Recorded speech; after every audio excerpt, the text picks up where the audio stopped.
My mom, she always has a pure heart. She always hope and she always giving. A loving mom who wanted the very best for her kids. My mom and dad, they work so hard for me and my brother so we can finish school and to have a better life. San Twin and her brother were born in a refugee camp in Thailand. San grew up inside that camp until her parents got an opportunity to come to the U.S.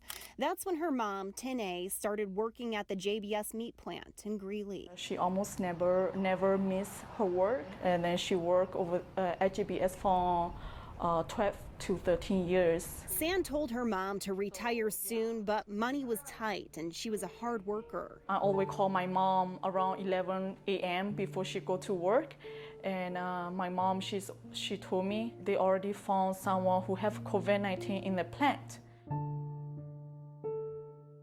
As COVID-19 swept across the U.S., it's now one of Weld County's most significant hotspots for COVID-19. A Denver 7 investigation exposed safety concerns inside the plant where Tin worked. Her co-workers started getting sick, and San told her mom to be careful. I told my mom, this is really serious. Despite those concerns, her mom continued working. She was excited to be a grandma for the first time. San was about to have a baby boy. On May 28th, San went to the hospital to deliver the baby, and she got some shocking news.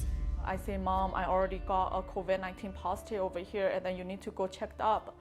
At that time, my mom, she's really sick already. She couldn't breathe. Her mom tested positive too. San says her case was so severe, she was admitted to the hospital right away. I think doctor already explained it to her that she's not gonna make it. Instead of meeting her new grandson, her mom was in the intensive care unit, fighting for her life. With the COVID-19, she stayed in the ICU for 52 days. After that, the doctors say that we have to let your mom go. We can't keep her in the hospital anymore. She passed away 2 days later. I'm so surprised that the company, my mom, she worked so hard at JBS, the company don't even call and ask how's my mom doing. How's we are doing. As this family mourned, they scraped together their savings to pay for a funeral. San's parents are originally from Myanmar in Southeast Asia, and her mom fought for human rights until she was forced to flee the country for her safety. She says it's important to their culture to have a place to pay their respects to the dead, but they can't afford a headstone. Because my family, we love my mom so much, and then we want to have a memory place for her. When we heard this, we wanted to help and set up a Denver 7 Gives account for this family facing an enormous loss. It's really hard for us, and imagine when you lose someone that you love, it is really hard.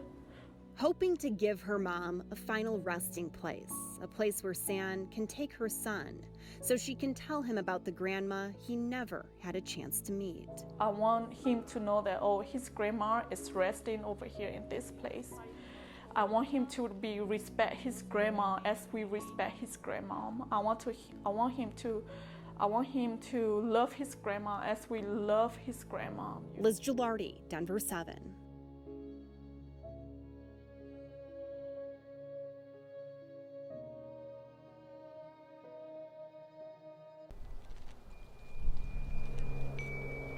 My mom and dad, they work so hard for me and my brother so we can finish school and to have a better life. A Colorado family struggled to find a way to honor a loving mother. They couldn't afford a headstone. Because my family, we love my mom so much, and then we want to have a memory place for her. Tin A worked at the JBS meatpacking plant in Greeley. She tested positive for COVID-19 and spent more than 50 days in the ICU. She passed away on May 17th. She was 60 years old. So come this way here and we'll kind of go back and show you the spot that you guys picked out. And her family scraped together their savings to pay for the funeral. When we found out they couldn't afford a final resting place, Denver 7 Gives set up a fund. You, our viewers, were more than generous when you heard the story. Very grateful. If I have the word more than that, I will choose that one.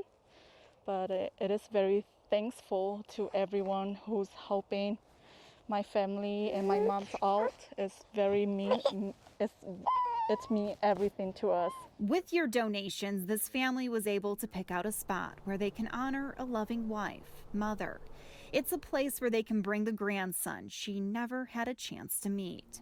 Her daughter, San Twin, is beyond thankful. It's mean a lot to us. We can come visit to my mom, and especially from little Felix, and a memory from Felix. Denver 7 approached Fairmount Cemetery and explained how we were planning to use the donations. You know, when we watched the story, we just were amazed at all the people in the community that just rallied around this family, and they've been through so much that they talked to the other managers, and we just said, let's do something to help get involved as well. The cemetery waived fees and covered the engraving costs, ensuring more money will go to help this family with other needs. This is a special family. I got to spend a little bit of time twice now with her husband, and he's just a super guy, and they're just so grateful and wonderful people, so it's neat to be able to be a part of it. Tin was a refugee. She brought her family to the U.S. in search of a better life. Now in death, her family wants to make sure her memory lives on. And we loved it. And I want to say thank you to everyone, and thank you to you and your team for helping my family and my mom. So we loved it, and then I'm sure that my mom will loved it too. Liz Gilardi, Denver 7.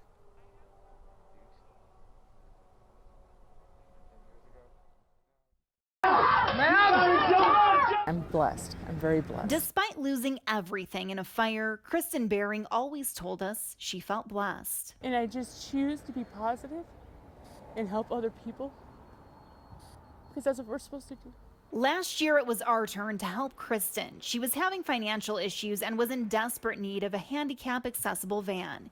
You, our viewers, stepped up, donating enough money to Contact 7 Gives for us to help Kristen buy school supplies for her son Logan, take a trip to the mountains, and best of all, work with the Colorado Independent Auto Dealers Association to give her the surprise of a lifetime. It's our pleasure and honor to help you out. Kristen was always positive, full of life.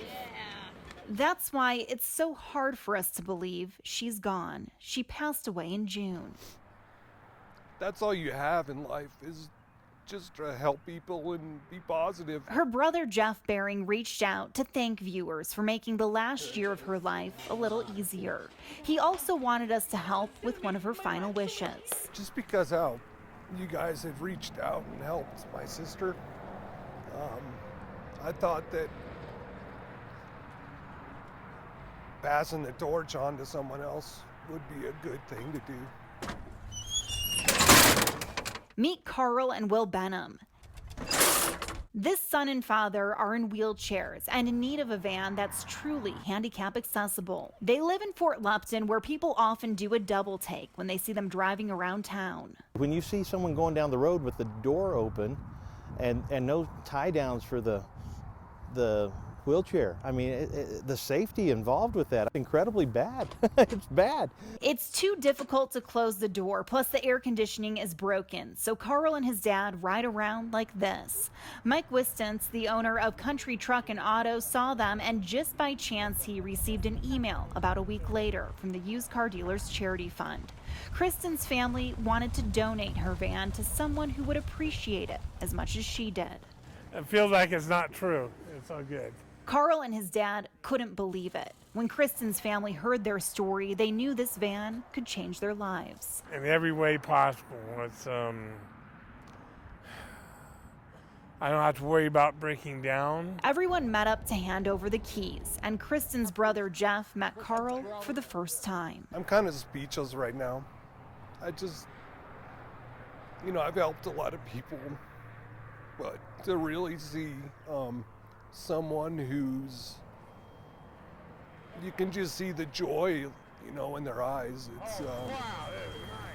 It's heart-touching. Jeff says this is what his sister would have wanted, to pay forward what you, our viewers, did for Kristen. I know for a fact that you would. And if you can't tell, Carl is beyond grateful. I'm sorry for the loss. I am grateful for their loving kindness. Now he can drive around with his dad in a van that's safe, and they won't have to use a rope to pull up the ramp or drive around with the door open. And we have a wonderful way to keep it up.